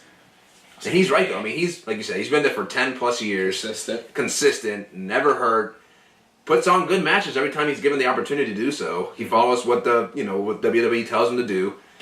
He's like, I never thought, him coming up from real world road rule challenges, I was like, all right, look at this goofy guy, whatever. He comes up, he proves himself, he wins championships, he wins the world title, he beats John Cena, for God's sakes. I mean, if that's not accolade all on its own, I mean, he did it. He beat John Cena. He beat up John Cena. Yeah, he beat up John Cena. He beat up John Cena in the main event of WrestleMania. Yeah, WrestleMania. With The Rock helping. Can you not talk about heel win right there? Yeah, right. Like, so good, man. Such a good moment. That was so good. It made him a heel for life. It did. He needs to be put back in that spotlight. He deserves it. We're at a point now where guys are getting hurt, and I'll talk about that a little bit, but he's reliable. He's always going to be there. He's not going to be hurt. Like you said, he's good PR. Yeah, absolutely. I mean, I'm putting this out there right now. Future Hall of Famer in my book. He almost deserves to be, man. I think almost after that promo, the body of work. I mean, body of work. The promo just again relaying the information that he's done over the past 10 plus years. We kind of take it for granted a little bit, honestly. We do. We definitely do. He's so underrated. Yeah, he is. And I mean, WWE, I don't think appreciates everything that he can do. No. Because if they did, he'd be featured more in spotlight. I mean, before this year and his run that he's having now, best run of his career, arguably. Yeah, for sure. He was barely doing anything on TV. I mean, they didn't have anything to do for him. You talk about probably the top heel on your show, and you don't have anything to do for him. Yeah. I mean, just have him go out there and cut promos. That's all he has to do. That's all he has to do. I mean, for a short period of time, they were doing that before they allowed him back in the ring. Yeah. But he's an underrated talent in wrestling, and kind of going back on this article from IGN that my friend Jay sent me. Jay, shout out to you. Appreciate it. I mean, he's the typical his moveset might not be flashy. It might not be the Seth Rollins style or Finn Balor style, but it gets the job done. He's telling a story. Exactly. And that's what The Miz does. And we could probably go back, and he was a big Rocky fan back in the day, and he's been very vocal about that. I'm sure he's seen other classic matches. I'm sure everyone studied tape at some point. Yeah. We could probably go back and model his moveset to another classic old school heel moveset. Absolutely. That's true. Yeah. Like I don't know if we said it earlier. Like when you remember he used the figure four at some point. Mm-hmm. He works your legs. He works your lower body. He continues a body part. He works a body part. It's classic heel. That's classic heel. Yeah, and it's like you're not supposed to like him. He's a heel. He's doing he's everything. supposed to be hated. exactly. And it's hard to hate the guy, in my opinion, anyways. I know you guys probably don't hate him either because he comes out and he cuts damn good promos. I like him, man. Damn good. Before we started this year, any podcasting, anything we did, none of us liked The Miz. And I mean that to the bottom of my heart. None of us cared about him. I'm annoyed of him. Mm-hmm. He's having the best run of his career. Mm-hmm. I'm a misfit now. Yeah. Mm-hmm. Yeah. We all are. It's man, like I wasn't waiting for him to mess up. He kept doing good shit. He was in one of the match of the year contenders, the Fatal 4-Way Extreme Rules, and won that match. Yeah. When my head goes up, your mouth goes shut. I mean, it's just. He's just simple, and you can kind of see just kind of Jericho mannerisms from him. I mean, I know he's taking advice from Jericho, but It's one of the best heels in the game. Absorb it like a sponge. And he just has that reflection of Jericho. Like it's just simple stuff that he gets heat from. He knows how to irk you. Yeah, he knows how to just. He knows how to play the heel. There you go. And Jericho's the perfect guy to learn from him. He got it over. Yeah. What's he get? And you can see it on Raw. The fans just anticipating it. I love it. It's so good. Simple. It's so good. Props to Jericho too. He's on one of his best runs. He just goes out to the smirky. I laugh every time. For the steps he's lost in the ring, he's made up for it. In character, in great character. Yes. He's back. We used to always look forward to backstage promos. For a little while, the last few years, they sucked. Mm-hmm. And I mean, still, I used to love seeing Cena backstage because I know I'm going to get a decent promo out of him, Nowadays, you get okay ones, something like, come on. Anyway, like, Just again, to the Miz's credit, to Jericho's credit, they do a damn good job. They're probably not appreciated as much as they should be.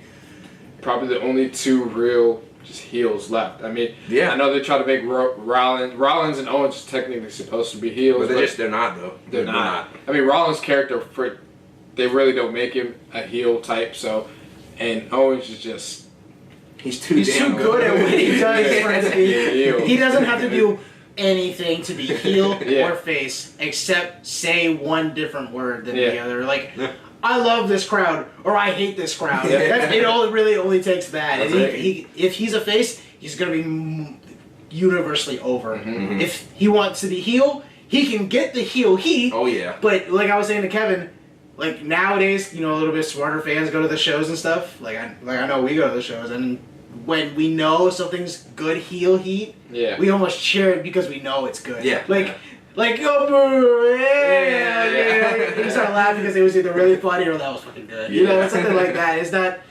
It's hard for me to just really boo someone now unless I really don't like what it is. And it's not. There's not too much stuff that's just bad. Booking decisions can be bad. I don't think Roman winning all the time is good. No, it's not. And that's why he's getting booed all the time, I believe. Yeah. Oh yeah, for sure. Because when you see him in the ring, he's good in the ring. You fucks who think he's bad, like the ones who were chanting "You can't wrestle" the other night on Raw. You are stupid. You're stupid idiots. All right. He can go in the ring. Roman can go in the ring. Yeah, there's no doubt about that. He's one of the best currently doing it right now. I know Jericho's most recent podcast, he had Finn Balor on talking about his upcoming match for SummerSlam and everything, and how they talked about Roman briefly, and they're like, they're both saying, I will never understand the reaction he gets for how talented he is in the ring. He is great in the ring. I'm pretty sure they said he was amazing in the ring. And he is. Yeah, and then when they wanted, Finn Balor was also talking about who else he'd want to work with now, and Shinsuke and Finn Balor both said the same thing. They both said John Cena. And which, to Shinsuke's words, before I met him or saw him in the ring, I thought he was just big, muscly guy, things like that. But when you actually see him and get in the ring with him, you realize how good he really is. And I know King has said it a few times. He's really technically sound in the ring. If stuff is sloppy, it's because he's uncoordinated. That's, he seems goofy in general. That's fine. There's nothing wrong with that. But that's how he praised from two guys we all like, and I was like, wow, they both really want to work with him. And it's same thing with Finn Balor. He's like, he's just good. You want to see what you can do with him because he gets such a different reaction from the crowd. He can get anyone invested in the match, and that's true. So to his credit, I love listening to the podcast now, man. Just when I hear all the different words and stuff like that. Like before they did the just going back the Lil Nate segment on Raw for Charlotte. Yeah. I heard that on, I think it was Ric Flair's or Sam Roberts' podcast with Charles, what's his name? Charles Robinson, yeah. And they were talking about that. I was like, wow. Then I went back and watched it. I was like, okay. And then 2 months later or whatever it was, then they showed the promos on TV. I was like, wow. I can't believe they actually went to this. Right. But it's pretty funny though. Do you want to talk anything more about The Miz or any more praise he deserves, man? Just going back to that and being consistent, and it's kind of now we got some people on the shelf: Sasha Banks, Finn Balor. While we love them, their styles are risky. Mm-hmm. Yeah, they are. And Daniel Bryan too. The amount of concussions and stuff. It's a risky style, and it's guys that are in their 30s and WWE decides to give them a push, and unfortunately, I forgot where it was, but their bodies could have hang, and so that's why they go to guys that are more reliable, like Roman Reigns, and whether you like it or not, and it brings up something with Rollins, and Rollins also has a risky style. He tore his ACL. Torn the ACL was just a freak. That was a freak accident. But he's also has a risky style though. Yeah, he does. He has a risky moveset. While we like it, it's flashy. Something like The Miz, even though you might not be. It might be boring to most. I'm fine with it. I don't mind it because he's telling a story. He's doing what he has to do. He's playing his character, and he's one of the few characters left. And Rollins, again, he has a flashy style, but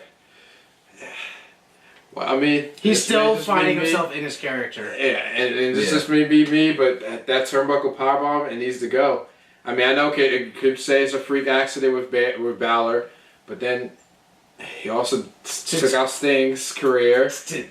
And I think Rollins, kind of, look, we all know on this podcast, when Bret Hart usually says something, we usually trash it, and I trash it. This time, and I know John's about to get on it, but he is. And this time I'm not completely agreeing with Bret. I think not all his wordings, but I do agree with him when I think that Rollins does need to clean up his style a little bit. Again, he hurt Balor, he hurt Sting, and he broke John Cena's nose with that knee. And it's just something that should have happened when you're a performer at that caliber, at that level. It should never. I mean, of course, he did the Cena. Cena's always a professional, so of course he didn't make a big deal about it. But with somebody else, that might be different. And I mean, he just has to clean it up. To me, he has to clean it up a little bit. And I think these risk-taking styles. It brings me to the HBK, probably the greatest performer ever out there. Yeah. HBK, he took risks, but he only took risks when it was necessary. And he took it at the big shows, and it was always a risk where he made sure he was protecting himself and he was protecting the other performer or whoever was in the ring. Don't take unnecessary risks. Yeah. And that's why HBK is the greatest to do it. And I mean, HBK, nobody will ever consider him, a boring wrestling style like some people consider Miz. And so I think there's always a balance where we love seeing HBK in the ring. And while we love Rollins and Balor and Sasha Banks stuff in the ring like that, I think they should alter their styles. Because I think had Daniel Bryan altered his style before, he'd still be wrestling now. And I don't want to see Sasha go because Vince called Sasha Banks the Daniel Bryan. She said she reminds him of Daniel Bryan. And that's not good. That's not good. It's not good at all. And I mean, they shut Daniel Bryan down. And I don't want to see Sasha get down that path. You don't want to have to see Balor's career end early because of injury. So as much as we love their risk-taking style, I think they got to clean it up a little bit. Again, it down a little bit. It's not my position. It's not my career. It's them. But I just think they got to do something differently. Yeah. You're right, man. You're just 100% right. I mean, when you're throwing, powerbombing guys on a turnbuckle, they're facing you. They don't know exactly where they're going to land. So it's kind of hard to prepare yourself for a landing. It's on Seth to control where they land. Exactly. And that's, again, it's a freak accident what happened to Balor. I mean, the way I guess he was thrown, he was just kind of facing, his right arm. Balor's like 170 pounds. Yeah, exactly. So, you're pretty much, you're blowing he's throwing it with ease. Yeah, exactly. He's launching I mean, that one's kind of on Rollins in terms of how he lands, because on that one, you're in the air, you don't really have any control over how you land, especially on the barricade. And so, I mean, maybe that's why I didn't like Raw, because it kind of pissed me off a little bit too that he got injured. Yeah. And to me, I mean, people probably would have put the blame on Rollins, but I'm going to put the blame on Rollins for that one. Yeah. Yeah. And I was going to harp on someone for some comments, and I'll just generalize it. Don't necessarily take all of Bret Hart's words to heart. Yeah. And I didn't even mean to do that. But no pun intended. But it's fine, he's called Seth a reckless worker a little while back, and I don't believe that's necessarily true. No. We haven't heard anyone in the biz say they don't like working with Seth or anything like that. And Sting even said, that boy Seth Rollins is probably the best I've ever been in the ring with, really. And what happened with him, Sting's even said, that was my own fault. I've been in the biz 20 plus 30 years, and that was, I know, he knows the way he's supposed to take that bump, and he took it the wrong way, unfortunately. Or if it was the announce table, we'll never know. I think we've established that it is the buckle bomb, and I didn't want to see that. I want to see it to be a lot longer, and it's unfortunate freak accident with Finn Balor. He had his arm out, and I forget who I heard say it. You're not supposed to do that. What I'm guessing is he was trying to grab the barricade like this. I don't even know if you're really supposed to do that either. And just freak accident. Injuries are part of the business. We don't like it. No, we don't want anyone to do it. No one likes injuries. No one likes that. And it's a series of unfortunate events that just happen to be going on with the same person. I'm not saying it's necessarily the move. To your credit, though, I do think he should bring it back a little bit, maybe save it for a bigger pay-per-view. For, I don't mind if he, maybe wants to do it to Roman, because he has, the gear on that might give a little extra cushion, things like that. Definitely don't do the barricade one anymore. No, definitely not. That needs to be banned. And that's the thing. Is like Kevin Owens does a apron powerbomb. Yeah. That might even be more dangerous than the barricade. It's pretty dangerous. It's mad. The barricade is mad. So it's unfortunate. Yeah, it happens. And that's a good point. So, yeah. Let's keep going. Go, please. But no, that was pretty much my point on that one. But I just in terms of the reckless style, I mean, because before, how many suicide dives or flipping over the top rope would we see maybe 5 years ago? Not very much. Now, every match is suicide dive or somebody jumping over. It's just, and I think JR mentioned it, and I forgot who he had it on his guest on this podcast maybe about a month and a half ago back, but they were talking about that same reckless style of just taking unnecessary risks. Mm-hmm. And suicide dives on a Raw and things, you don't need that. Yeah. You need that, just regular matches, those things don't need to be happening. Your mentality as a wrestler should be, why am I doing this? I can't beat him out here. Yeah. Your number one mentality should be unless you're a heel trying to use heel out-ring tactics, keep him in the ring. I can't win out there. Mm-hmm. You're trying to always win the match. That's the point. You're not. Right. And I think we've kind of gotten to a point where the wrestlers are more interested in spot heavy, and they're more interested in putting on a better show because they know even if they win or lose, it doesn't matter. Mm-hmm. I don't want that. You should be driving for that win. You should have an urgency to get that cover, and it's like your mentality. And I think they still use it for like in their ring psychology that when your guy is down, you pin him. That's the point. Mm-hmm. Like that's amateur wrestling. When your guy's down, you fucking pin him. Yeah. So I hope we don't lose sight of that either. I don't like suicide dives. I've never liked them. Like when Undertaker always did his crazy one, I was fearful of my life. Yeah. And remember at 25, look like he broke his damn neck. Yeah, exactly. I'm like, you don't need to be doing that. Mm-hmm. And you see dudes do flips and back flips and moonsaults, and I'm just like, crazy. I'm not saying I don't like seeing it. Charlotte's moonsault is a thing of beauty. Oh yeah, it's awesome to see. She probably needs to keep that to in the ring. Like bring it down. Maybe pay-per-view only, and I mean the big pay-per-views. Right, big pay-per-views. Big E's move, where he needs to stop. He just needs to stop. Like, it's only a matter of time before he tears his shoulder or something. It takes that one time. We can't lose someone like Big E. He's one of our favorite guys. Him not being on Raw made it apparent. I was like, I kind of miss Big E. Like, really miss him. I guess I'm happy for him. He got some time off. Yeah. If he was working or whatever. But, we want you to stick around, dog. You're the future, right? Like of this business. So you can't be suicide diving every freaking match. Mania. Yeah, Mania. Big pay-per-views. Yeah. Mania, and maybe that can even be a Rumble elimination. If someone's feeling over and he goes for that because he's still like, and he can hide under the ring. There you go. Feel it out, man. But speaking of wins and losses, this blew me so much on Raw that I just remember now. Go for it. Rusev walking out. Oh, true. Of a championship opportunity match. I don't care how Corey Graves tried to spin it. He has a family to protect. You're in the business to win to be the man, to be the champion. Why on earth would you walk out and take a count-out victory? It made no sense. Stupidest booking. And there's been a lot of bad booking. That was up there with top 5. That was top 5 awful booking. I don't know how you rationalize it. Because I remember when I was thinking about it, I was like, are they trying to portray Cass as so strong that this badass Rusev doesn't want to F with him? Right. Is Rusev making a business decision? Or what is it that Rusev is just... He just walking away. I'm not messing with Cass. Like, what is it? I think maybe they're trying to protect. I don't even know if that's the right word. Like protect him in a sense. They don't want him to take. They don't want him to take a pin or a submission because if then don't have the match. Don't have the match. Yeah, don't have the match. They can have it. Because to me, this made Rusev look a lot stupider. And then you have to try to avoid it. I'm not gonna forget about it. I'm not gonna forget that you had to do walk out of a championship opportunity match. That's just plain stupid. That makes no sense, man. That's what, like you said. That's why you're in the business. You want to win the main title, and you're just gonna walk out. If you're not there to be the WWE champion in main event WrestleMania, what the fuck are you there for? Yeah, why are you there? You're just gonna walk out of a match for the title, or at least for the opportunity to get the title. Right. You just walked out. And we're just gonna act like it never happened.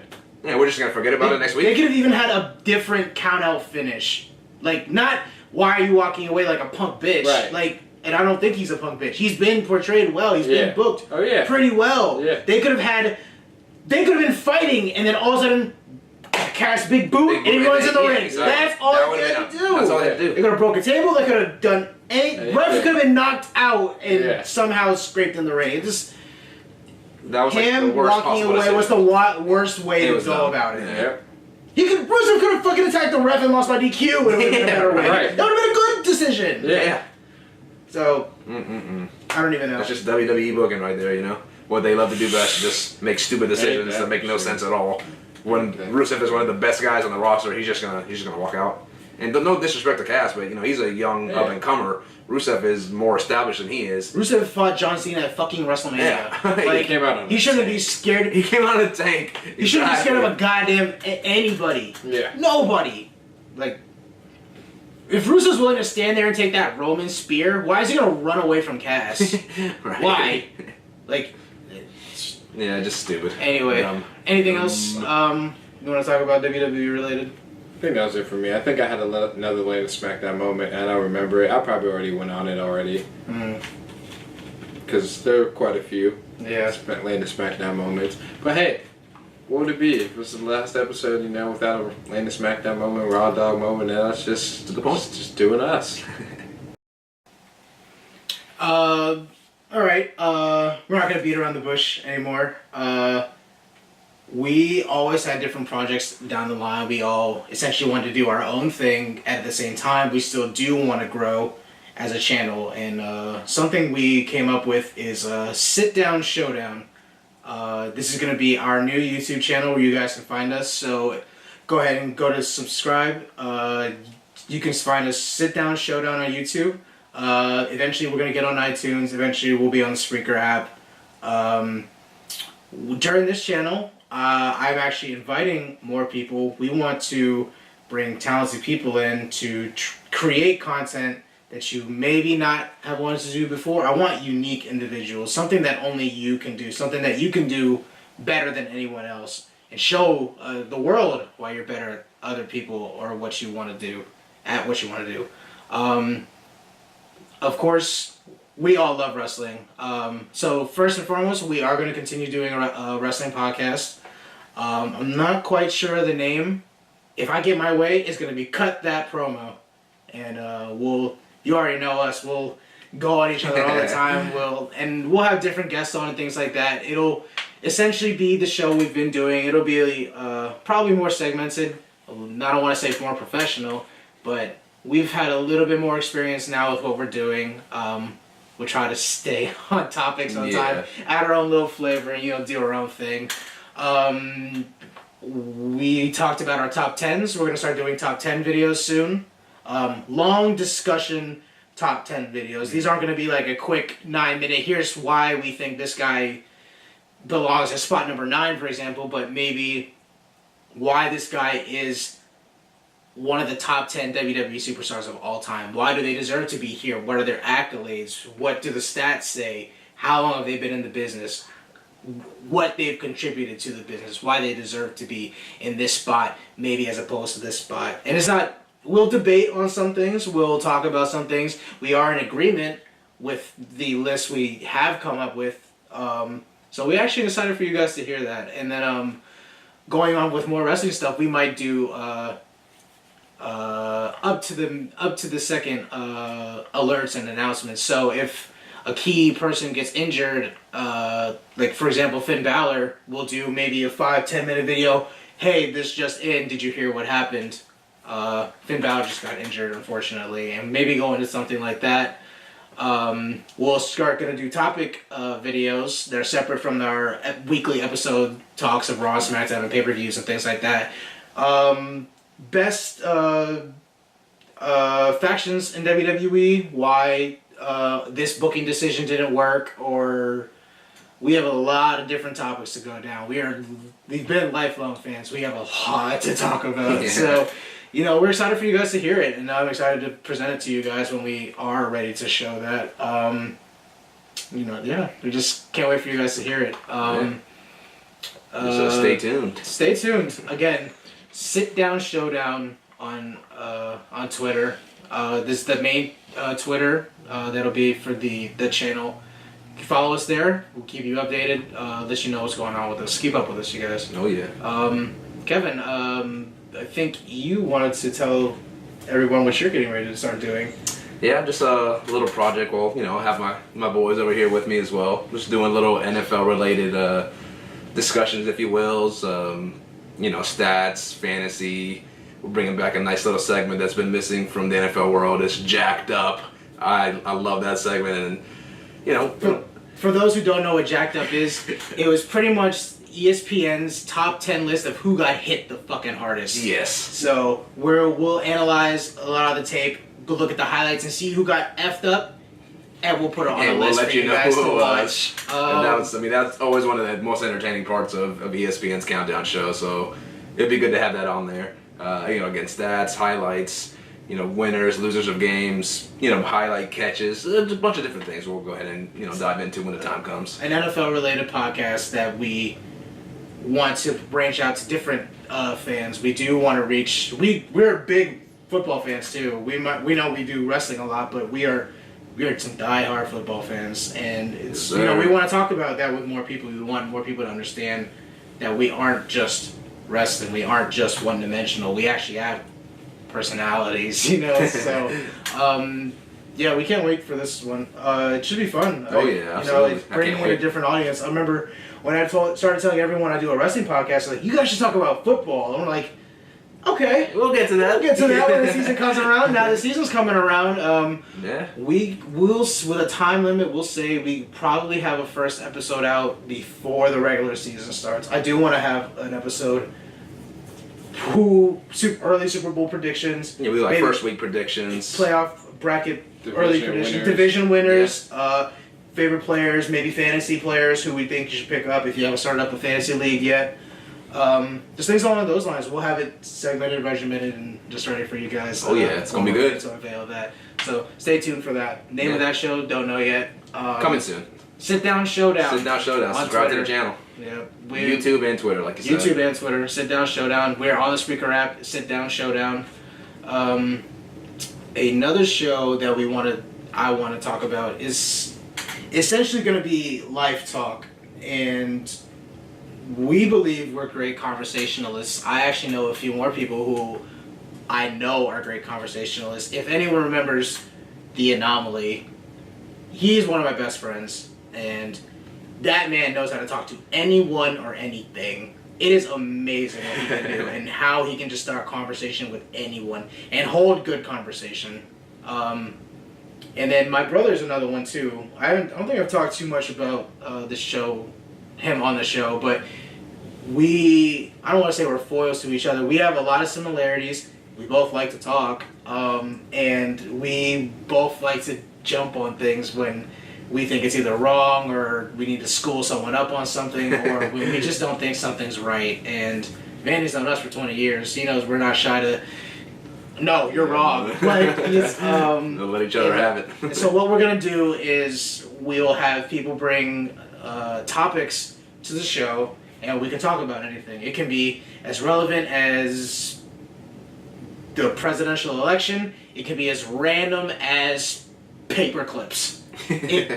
Anything that people might be interested in talking about, and we'll have like 4 different topics in one show, so it'll be a little flavor of each. It'll be a little bit of flavor of different. You'll understand when we get to that. It'll be.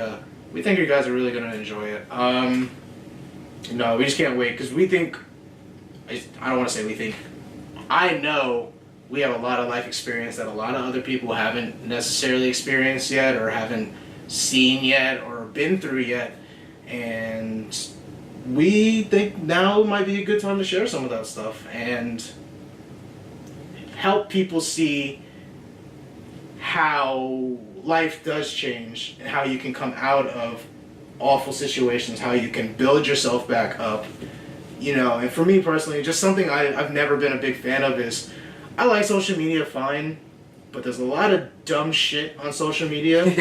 And putting it lightly. I like memes as much as other people, and when I see a meme that's just absolutely ignorant, it's like, are you serious? And when I see people like making light of being in a bad situation and things like that. I'm like, are you serious? You're really gonna allow yourself to sink into such a hole that you can't pull yourself out of this? And like funny meme like bank account jokes like.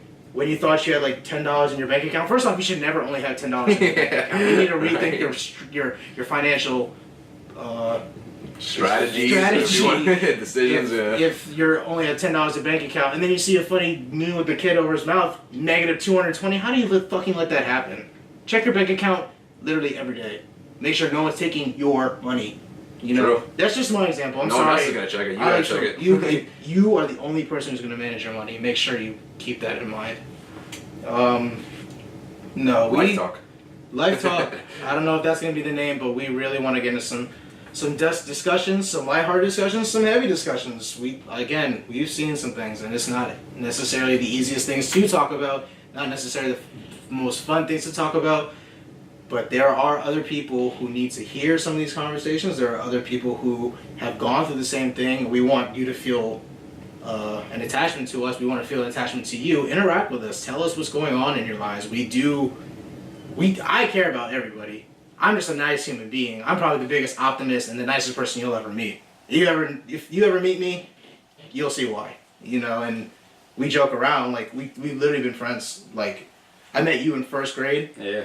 I met you in seventh grade. It seems like forever, right? Yeah, it's we don't have arguments. We cut promos on each other. Yeah. And we get it. It's like, man, like, I don't, like, now I'm not going to say, like, I F you or anything like that. Right. But it's like, I had an argument the next day, forgot we had the argument. You know, it didn't even happen. Mm-hmm. Just deal with each other. Yeah. But anyway, no, we have some stuff down the pipeline, and we just can't wait for you guys to hear it. Is there anything else? Sit down showdown again. Sorry, I gotta say I it. put it out there. Sit down showdown. Sit down showdown.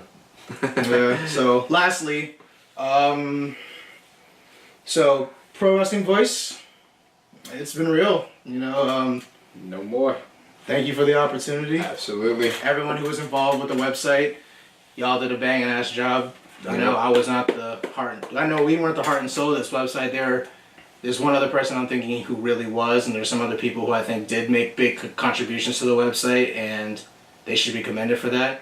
They're with the website a lot longer than we were, and there are a lot of reasons the website is down now. And you know, we're not necessarily going to get into all that or anything like that. But Andy, thanks again. You know, Yes, sir. Appreciate it. very much appreciated. That's our show this week. That's it. Be sure share, subscribe. That's the show. Sit down, showdown, y'all. Keep up with us. I promise. We're not gonna throw the book at you. We have some stuff that you're gonna enjoy. We have some stuff that it's undeniably good. I'm not bullshitting you. I'm not blowing smoke up your ass. I'm not doing any of that. Keep up with us. It'll become apparent soon. Yeah. Funny story. We don't have a store anymore. Yeah. No official T-shirts. None of that. No website. New channel. Yeah. It's all coming soon. All coming soon. In time. In time. We want to thank our sponsors. We want to thank Yeah.